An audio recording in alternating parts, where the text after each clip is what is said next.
നാട്ടിൽ പ്രശ്നങ്ങൾ ഉണ്ടാകുമ്പോൾ ഇടപെടേണ്ടത് ആരാണ്? പോലീസാണ്. പക്ഷേ പോലീസ് തന്നെ പ്രശ്നത്തിലായാലോ? 30 കൊല്ലമായി വാടക കെട്ടിടത്തിൽ പരിതാപകരമായ അവസ്ഥയിൽ കഴിയുകയാണ് കോഴിക്കോട് ബേപ്പൂർ പോലീസ് സ്റ്റേഷനിലെ പോലീസ് ഉദ്യോഗസ്ഥന്മാർ. സ്വന്തം കെട്ടിടത്തിന് 1 വർഷം മുമ്പ് നിർമ്മാണം തുടങ്ങിയെങ്കിലും പണി പൂർത്തിയാകാത്തതിനാൽ സ്റ്റേഷൻ വാടക കെട്ടിടത്തിൽ തന്നെ പ്രവർത്തിക്കുകയാണ്. ഇപ്പോൾ പ്രാഥമിക ആവശ്യങ്ങൾക്ക് പോലും സൗകര്യമില്ല.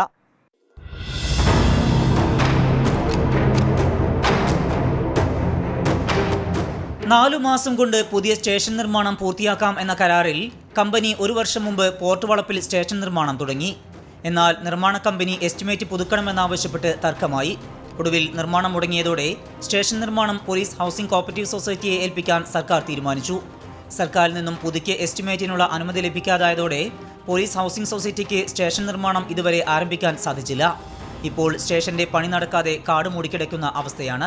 ഈ പ്രദേശത്ത് നിരന്തരം തൊഴിലാളികളും അന്യോന്യം പ്രശ്നങ്ങളും കാര്യങ്ങളുമായിട്ട് ഇതായിട്ട് ബന്ധപ്പെട്ട് ഒരുപാട് പ്രശ്നങ്ങളും തലവേദനകളും നാട്ടുകാർക്കും പോലീസിനും ഉണ്ട്. എന്നാൽ ഇതൊക്കെ കൈകാര്യം ചെയ്യേണ്ട രൂപത്തിലുള്ള ഒരു പോലീസ് സ്റ്റേഷൻ ബേപ്പൂരിൽ ഇന്നും ഇല്ല. ബേപ്പൂരിനെ സംബന്ധിച്ചിടത്തോളം ഒരു ബേപ്പൂർ പോർട്ടിൻ്റെ ഒരു ബിൽഡിങ്ങിലായിരുന്നു നേരത്തെ പോലീസ് സ്റ്റേഷൻ ഉണ്ടായത്. അതിൻ്റെ ശോചനീയാവസ്ഥയും പോലീസുകാരെക്കാൾ കൂടുതൽ എണ്ണത്തിൽ പാമ്പും തേളും ബിൽഡിങ്ങിൻ്റെ അകത്തുണ്ടായി അവർക്ക് ഇരിക്കാൻ പറ്റാത്തൊരവസ്ഥയിലാണ് അവിടുന്ന് ഒരു വാടക കെട്ടിടം അന്വേഷിച്ച് ഇതിലേക്ക് മാറിയത്. എന്തുകൊണ്ടും ബേപ്പൂരിന് സ്വന്തമായ ബിൽഡിങ്ങുള്ള സൗകര്യമുള്ള ഒരു പോലീസ് സ്റ്റേഷൻ ആവശ്യമാണ്. ആ കാര്യത്തിൽ ഭരണകർത്താക്കൾ ഒന്ന് ഉണർന്ന് പ്രവർത്തിക്കേണ്ടതുണ്ട്. ഇത് നാടിൻ്റെ ആവശ്യമാണ്. ഇരുമ്പ് തൂണുകൾ ദ്രവിച്ചു തുടങ്ങിയിരിക്കുന്നു. അസൗകര്യങ്ങളാൽ വീർപ്പുമുട്ടുകയാണ് 4 വനിതകൾ ഉൾപ്പെടെയുള്ള 42 പോലീസ് ഉദ്യോഗസ്ഥർ. പരാതിയുമായി വരുന്ന പൊതുജനങ്ങൾക്ക് നിലവിലെ സ്റ്റേഷനിൽ അടിസ്ഥാന സൗകര്യം പോലുമില്ല. പുതിയ കെട്ടിടത്തിന്റെ നിർമ്മാണം നിലച്ച മട്ടാണ്. ഈ പരിതാപകരമായ അവസ്ഥയിൽ എത്ര കാലം കഴിയേണ്ടി വരുമെന്നാണ് ഉദ്യോഗസ്ഥർ ചോദിക്കുന്നത്. കോഴിക്കോട് നിന്ന് സമീർ സി മുഹമ്മദ്, 24. പൊതുജനം കഴുതയല്ല സാർ. നാട്ടിലെ പ്രശ്നങ്ങൾക്കൊക്കെ പരിഹാരം നേടുന്ന പോലീസ് സ്റ്റേഷൻ്റെ അവസ്ഥ തന്നെ ഇങ്ങനെയായാൽ എന്ത് ചെയ്യുമെന്നാണ് നാട്ടുകാർ നിസ്സഹായരായി ചോദിക്കുന്നത്. കാണാം നാട്ടുകാരുടെ ഇക്കാര്യത്തിലെ ചില പ്രതികരണങ്ങൾ. സ്ത്രീകളടക്കമുള്ള പരാതിക്കാർ വന്നാൽ ചെന്നിരിക്കാൻ പറയാനുള്ള ഒരു സൗകര്യമില്ല. പിന്നെ ബാത്റൂമിൻ്റെ ബുദ്ധിമുട്ടുണ്ട്. റിയാസിനെ പോലത്തെ ഒരു വലിയൊരു മന്ത്രി, അദ്ദേഹത്തിൻ്റെ കൂടെ സ്ഥലമാണ്, അദ്ദേഹം MLA ആയിരിക്കുന്ന സ്ഥലമാണ്. അദ്ദേഹത്തിൻ്റെ ഒരു പോരായ്മ കൂടിയാണ് ഇതിൽ നിന്ന് നമുക്ക് മനസ്സിലാക്കാൻ പറ്റുന്നത്. പോലീസ് സ്റ്റേഷൻ നീതി കിട്ടാൻ വേണ്ടിയിട്ട് പോലീസ് സ്റ്റേഷൻ ഒരു സ്ഥിര സംവിധാനത്തിലേക്ക് മാറാൻ വേണ്ടിയിട്ട് ഇതുവരെ സാധിച്ചിട്ടില്ല.